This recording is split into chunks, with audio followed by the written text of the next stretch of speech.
ជំរាបសួរនាងខ្ញុំឡុងសូវ៉ាន់ប្រធានបទថ្ងៃនេះគឺនិយាយអំពីការព្យាករណ៍ហ្វុងស៊ុយតាមបែបប្រព័ន្ធតារាសាស្ត្រប្រចាំឆ្នាំ2025ជាការពិតណាស់ជារៀងរាល់ថ្ងៃរាល់ខែនិងរាល់ឆ្នាំតែងតែមានការផ្លាស់ប្ដូរតារានីមួយៗទៅកាន់ទិសនីមួយៗដោយយោងទៅតាមក្បួនហ្វុងស៊ុយប្រព័ន្ធតារាសាស្ត្រ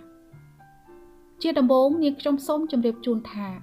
ហ្វុងស៊ុយគឺសំដៅទៅលើបរិស្ថាននៃទីកន្លែងដែលយើងរស់នៅលក្ខណៈពិសេសនៃការប្រើប្រាស់ហ្វុងស៊ុយឲ្យមានប្រសិទ្ធភាពខ្ពស់គឺការស្វែងរកថាមពលល្អយកមកប្រើប្រាស់និងការស្វែងរកទីតាំងដែលមានថាមពលមិនល្អដើម្បីជៀសវាងការប្រើប្រាស់ខការរៀបចំដើម្បីជាដំណោះស្រាយនិងការរក្សាតុល្យភាពនៃថាមពលនីមួយៗ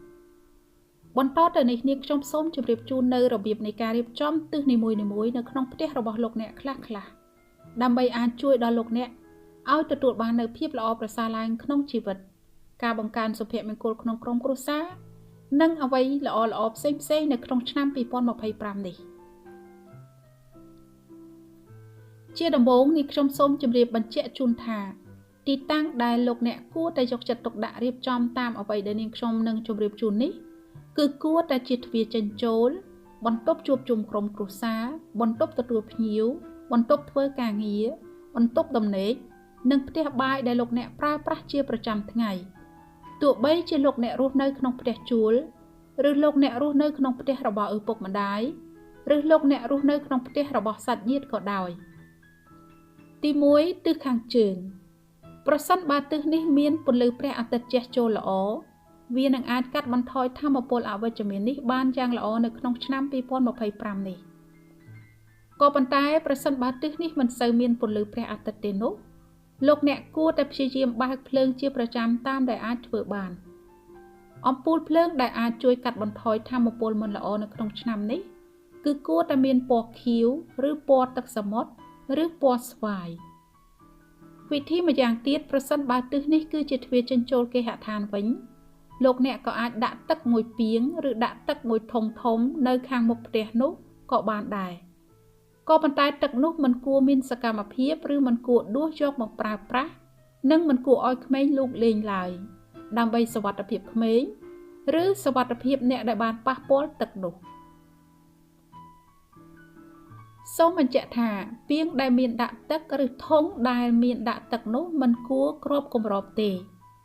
ប៉ុន្តែលោកអ្នកគួរតែផ្លាស់ប្ដូរទឹកនោះឲ្យបានញឹកញាប់ផងដែរក្រែងលោអាចបង្កឲ្យមានមូសឬសត្វល្អិតផ្សេង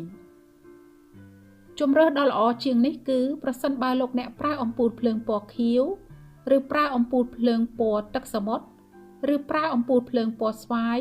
ប្រហែលជាការល្អដែរគឺលោកអ្នកមិនចាំបាច់រវល់ច្រើនប្រសិនបើទិសនេះជាបន្ទប់ដំណេកឬជាគ្រែដំណេកស្ថិតនៅលើទីតាំងនេះលោកអ្នកអាចប្រើប្រាស់ស្រោមពូកស្រោមភួយស្រោមខ្នើយពណ៌ខៀវឬពណ៌ខ្មៅឬពណ៌ទឹកសមុទ្រឬពណ៌ស្វាយឬលោកអ្នកប្រើប្រាស់អំពូលភ្លើងពណ៌ខៀវឬប្រើប្រាស់អំពូលភ្លើងពណ៌ទឹកសមុទ្រឬពណ៌ស្វាយក៏បានដែរលោកអ្នកគួរតែជៀសវាងការដាក់តាំងទឹកនៅក្នុងបន្ទប់ដំណេកក្រែងលោអាចមានផលប៉ះពាល់ចំពោះសុខភាពរបស់លោកអ្នកនិងសុខភាពក្រុមគ្រួសាររបស់លោកអ្នកបន្ថែមលើនេះផងដែរលោកអ្នកគួរតែរក្សាសីលធម៌ដោយមានអត្តចរិតដឹងខុសត្រូវចេះដឹងគុណចំពោះអ្នកដែលបានផ្ដល់ជំនួយឬចេះដឹងគុណចំពោះអ្នកដែលបានជួយលោកអ្នកក្នុងគ្រាលំបាកចេះអត់ឱនស្គាល់ចាស់ទុំមានគុណធម៌ក្នុងនាមជាមនុស្សដែលស្មោះត្រង់មិនចង់បានរបស់អ្នកដទៃមិនលោភលន់ហួសប្រមាណមិននិយាយកុហកបោកប្រាស់អ្នកដទៃនិងមិនធ្វើអ្វីដែលនាំឲ្យមានភាពក្តៅក្រហាយដល់អ្នកដទៃជាដើមចូលគិតអ្វីដែលល្អនិងធ្វើអំពើល្អៗផ្សេងដោយសេចក្តីជ្រះថ្លាក្នុងចិត្តឲ្យបានច្រើនតាមដែលអាចធ្វើបាន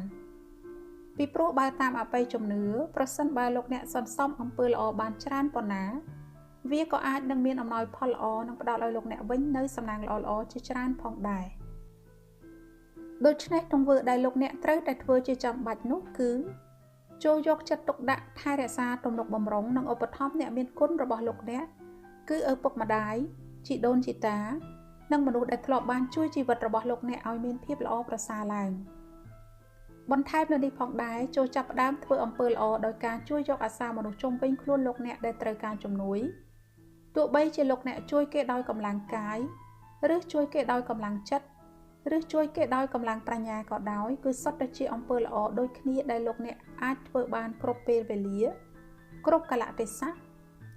ចំពោះមនុស្សគ្រប់ស្រទាប់វណ្ណៈទាំងអស់ប្រសិនបើលោកអ្នកត្រូវការការប្រឹក្សាយោបល់អំពីហ្វុងស៊ុយក្នុងការសាងសង់គេហដ្ឋានថ្មីឬជួសជុលគេហដ្ឋាន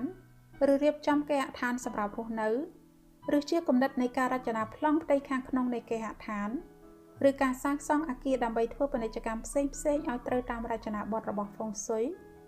លោកអ្នកអាចទំនាក់ទំនងមកកាន់នាងខ្ញុំតាមរយៈទំព័រ Facebook ដែលបានបង្ហាញជូននៅលើវីដេអូនេះឬលោកអ្នកអាចទំនាក់ទំនងមកកាន់នាងខ្ញុំតាមរយៈ WhatsApp 0049 17 82 05 21 47នោះលោកអ្នកពិតជាមិនខុសបំណងឡើយប្រសិនបើលោកអ្នកយល់ថាការព្យាករណ៍នេះអាចផ្ដល់ជាអត្ថប្រយោជន៍ល្អសម្រាប់ជីវិតរស់នៅសូមចែករំលែកទៅកាន់ក្រុមគ្រួសារមិត្តភ័ក្តិនិងអ្នកផ្សេងទៀតផងនាងខ្ញុំសង្ឃឹមថាការព្យាករណ៍នេះអាចផ្ដល់ជាប្រយោជន៍សម្រាប់ការយល់ដឹងដើម្បីជាជំនួយដល់សេចក្តីសុខផ្ទាល់ខ្លួននិងជាការបង្កើនសុភមង្គលក្នុងក្រុមគ្រួសាររបស់លោកអ្នកផងដែរនាងខ្ញុំសូមគោរពថ្លែងអំណរគុណយ៉ាងជ្រាលជ្រៅចំពោះពេលវេលាដ៏មានតម្លៃរបស់លោកអ្នកដែលបានតាមដានទស្សនាតាំងពីដើមរហូតដល់ចប់